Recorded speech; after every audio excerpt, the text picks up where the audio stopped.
por que o cristão tem que, de fato, estar unido? Sejam muito bem-vindos ao Devocionei, o seu canal de devocionais bíblicas e transformadoras. Eu sou Ezequiel Ferreira, pastor da Igreja Batista Crescendo em Graça, e eu trago aqui os resumos do meu devocional para que você possa ser edificado. Se você gosta desse estilo de canais devocionais, então considere se inscrever no canal, dá o seu joinha para que outras pessoas, assim como você, também possam ser edificadas. E a pergunta que eu quero responder hoje, como você sabe, se você tem acompanhado até aqui, os meus devocionais são feitos de forma seriada, ou seja, eu escolho um livro e faço parágrafo por parágrafo, então sempre tenho devocionais diariamente sendo feitos. Se você quiser aprender a fazer seus próprios devocionais diariamente, sem depender de livro A ou livro B, apenas com a Bíblia e um caderno e uma caneta, o primeiro link na descrição é do meu curso Devocionei, um curso rápido, um curso prático e muito eficiente que vai te ensinar a fazer seus próprios devocionais e com isso mudar a sua vida radicalmente espiritualmente. A sua vida espiritual vai ser mudada radicalmente.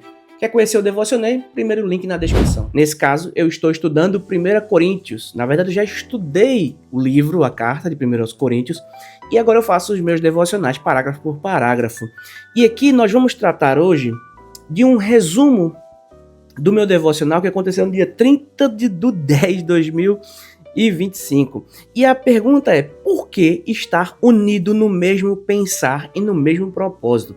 Você sabe que Paulo está tratando com a igreja de Corinto. Na igreja de Corinto havia muitas divisões, muitos problemas. Eles se dividiam basicamente por tudo. Mais uma vez, eles estavam divididos agora em personalidades, em torno de personalidades. Nesse parágrafo, Paulo ficou sabendo, pelos da casa de Cloe, que de fato a igreja de Corinto, a igreja que ele tinha fundado há 18 meses, que levou 18 meses e agora ele estava em Éfeso, agora essa igreja estava cheia de problemas. Então, baseado nas informações que ele recebeu e de cartas que ele recebeu também, ele está tratando alguns problemas, e aqui nós temos um dos maiores problemas da carta, que é apresentado logo nos primeiros capítulos, nesse caso no primeiro capítulo, no capítulo 1, do verso 10 ao 17.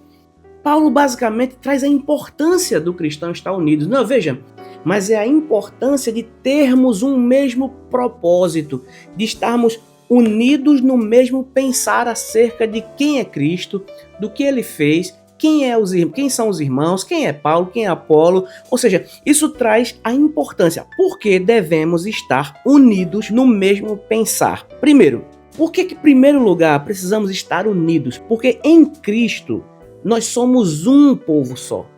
Ainda que existam várias igrejas, várias denominações, várias doutrinas, se você pegar a âncora, a estrutura do cristianismo, se você pegar a estrutura do cristianismo, a coluna cervical do cristianismo, você vai perceber que nós temos mais pontos de proximidade, de concordância, do que pontos de discordância.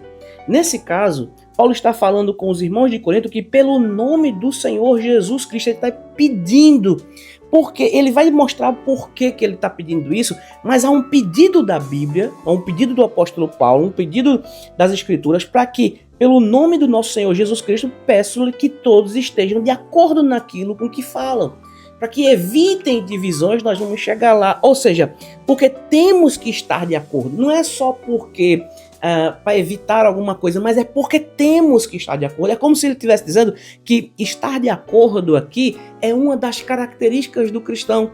O cristão, unidos, eles estão de acordo. Isso demonstra que de fato eles são cristãos. Por isso Paulo diz irmãos. A primeira palavra que ele usa nesse parágrafo do verso 10 é irmãos.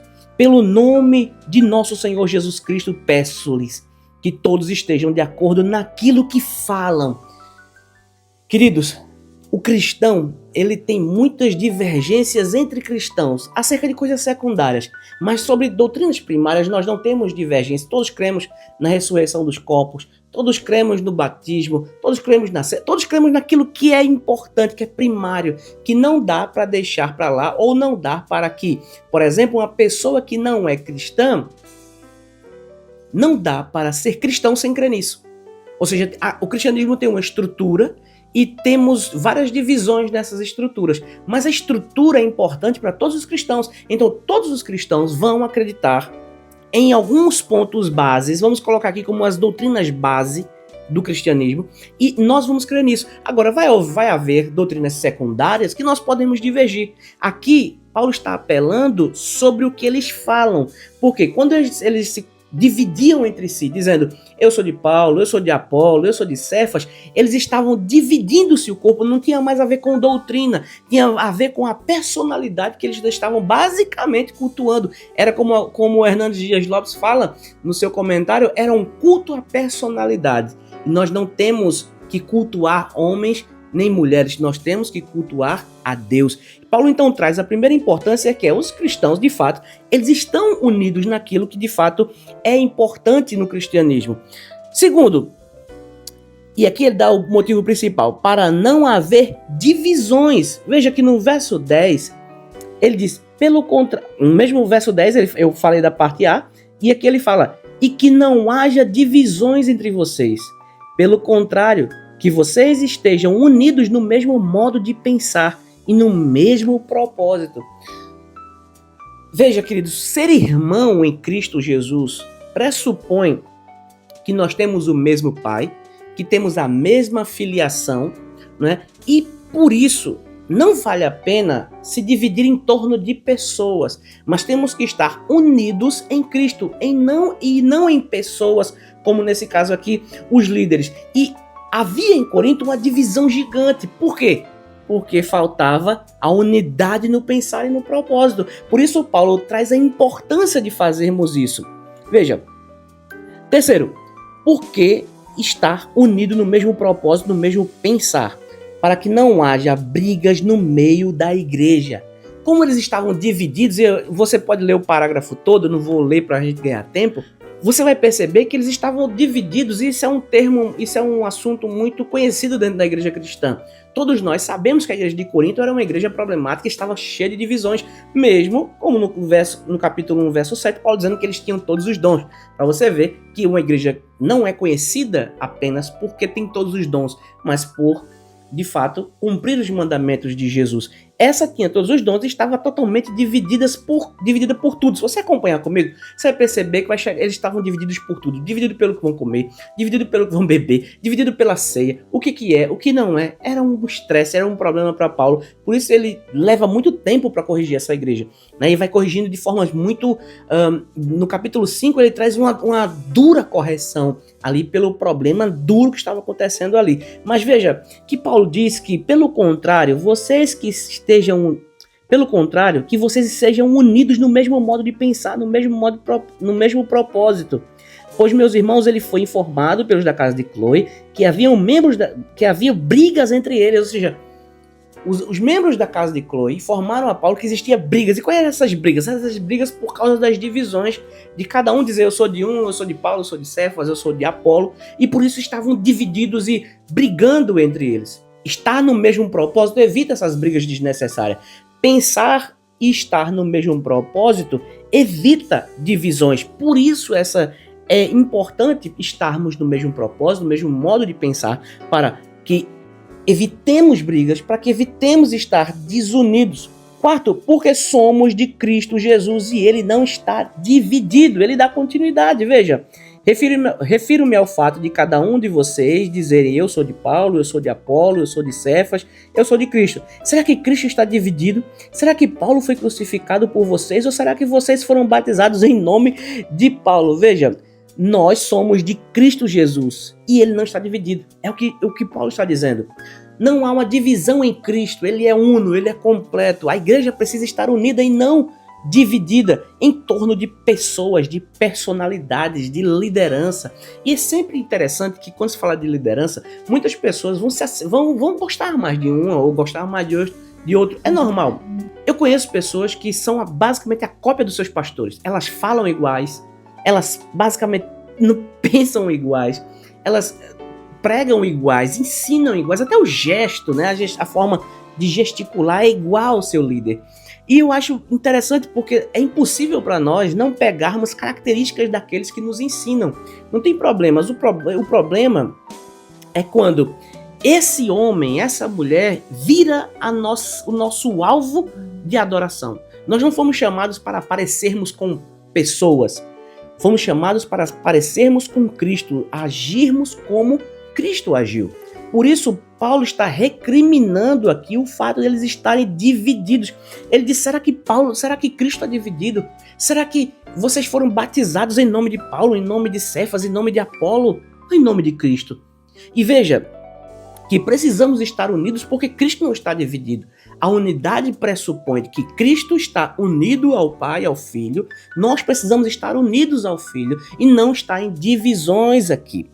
Quinto, porque não fomos batizados no nome de homens, isso aqui é um fato, nenhum homem que te batizou, e ainda que você possa ter sido batizado em nome por vários homens, né, ou no caso por uma pessoa, por um homem, por uma mulher, você não foi batizado em nome dele. Eu nunca batizei ninguém em nome do pastor Ezequiel, isso não existe.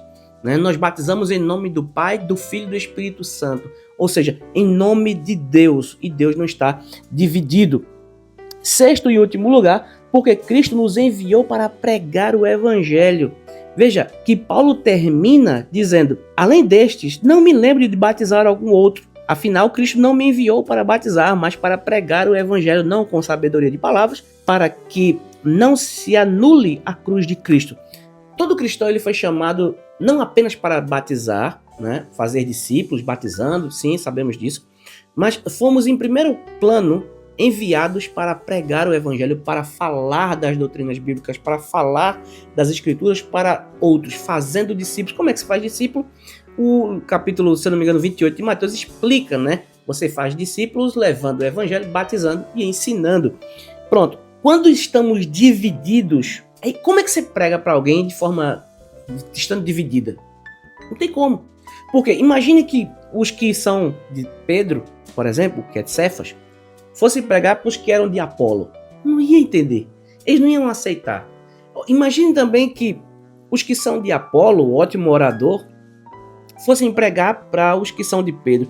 Você consegue entender que há uma ruptura aqui e não há uma edificação mútua entre irmãos? Por isso que o cristão ele tem que estar unido para que ele possa ouvir o pastor A, o pastor B, o líder tal, o diácono tal e vice-versa, sem criar barreiras. Porque a partir do momento que criamos barreiras dentro da igreja local, eu só gosto de ouvir tal pregador, ou tal pastor, ou tal líder e reticências, o que vai acontecer? Automaticamente você vai excluir um e todos nós temos algo da parte de Deus para compartilhar com os irmãos, para abençoar a vida dos irmãos. Então, por que estar unidos no mesmo pensar e no mesmo propósito? Primeiro, por Cristo temos que estar de acordo. Segundo, para não haver divisões entre nós. Terceiro, para que não haja brigas no meio da igreja.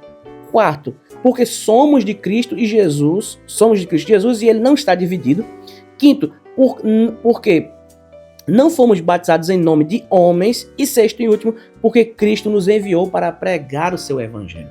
Por isso, queridos, que Deus abençoe você. Se você gostou desse vídeo, curta, comente, compartilha. Se inscreva se você não é inscrito e envie para alguém que precisa ouvir isso. Geralmente, igrejas que estão divididas e a divisão é tão peculiar e tão drástica, né? Tão maldita, essa é a expressão melhor, que ela entra e ela divide e ela destrói igrejas.